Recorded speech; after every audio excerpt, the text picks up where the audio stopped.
Assalamualaikum warahmatullahi wabarakatuh. Saya Muhammad Fahmi di Rumah Firdaus dari Sekolah Bahasa Lengkang yang terletak di Bentong Pahang. Kos kelas ialah CBA 0018. Saya membuka bertahun 6 seorang rumah sekolah. Hobi saya ialah bermain bola sepak dan cita-cita saya mula menjadi seorang tentera udara. Saya masih gembira untuk membaca buku cerita yang telah saya baca ini yang bertajuk Sistem Suria. Buku ini adalah karya Mike Bolmes yang diterbitkan pada 2011 oleh Pustaka Institut Terjemahan Negara Malaysia Berhad. Buku ini mempunyai 48 halaman bercetak yang menceritakan tentang sistem suria.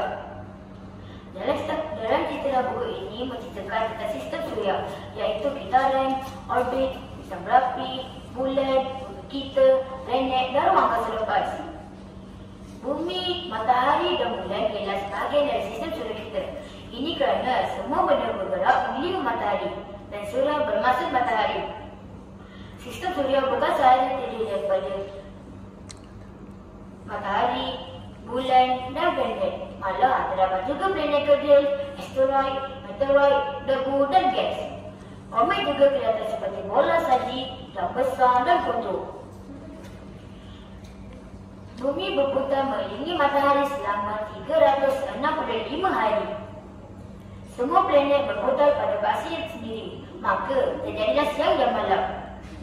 Matahari ialah bintang berapi yang sangat besar, sehingga kan bumi boleh dimakkan ke dalamnya sebanyak sejuta kali.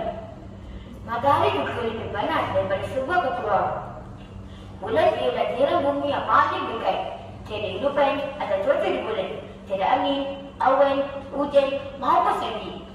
Bulan mengambil masa sebulan untuk berputar pada faksanya sendiri. Bentuk bulan berubah-ubah ketika berputar.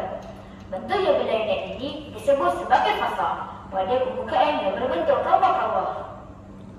Mustari pula ialah planet yang paling besar.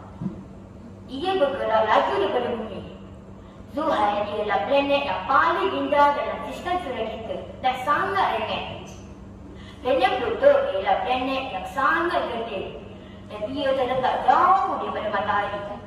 Terdapat pengajaran yang kita dapat dari buku ini iaitu kita dapat menerka ilmu sains dan penemuan baru.